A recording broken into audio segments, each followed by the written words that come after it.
PDM के स्वाद जलसे के हवाले से आपको बताएं तो महल में बैठे इमरान नियाजी को गरीब की कोई परवाह नहीं। गरीब की जेब की तरह असम्बली में इमरान खान की सीट खाली होती है। नए से पुराना पाकिस्तान बेहतर था, हर किसी को रोटी और दवा तो मिलती थी। सदर नून लीग शहबाज शरीफ हुकूमत पर बरस पड़े। सवात में जलसे से खिताब में मजीद कहा कि इमरान खान ने कहा था छोटे डैम बनाकर बिजली फराहम कर दूंगा, सस्ती तो क्या बिजली ही मुयस्सर नहीं।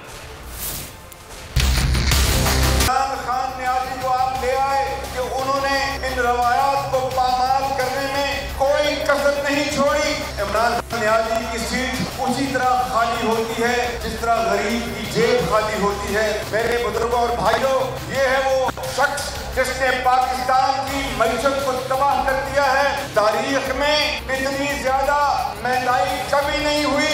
इन्होंने कहा था कि 50 लाख घर बना के देंगे गरीब लोगों को, एक ईंट भी मुहैया की। कहा था कि 1 करोड़ नौकरियां दूंगा मैं लोगों को। लाखों लोग बेरोजगार हो गए। उन्होंने कहा इमरान खान ने कि मैं छोटे डैम बनाकर पूरे पाकिस्तान में सस्ती बिजली मुहैया करूंगा। सस्ती बिजली तो दूर की बात है, महंगी बिजली भी मौजूद नहीं है। ये है कारकर्दगी उस शख्स की। ये वो पाकिस्तान नहीं जिसको कायदे आज़म ने बनाया था, जिसके लिए लाखों मुसलमानों ने कुर्बानियां दी।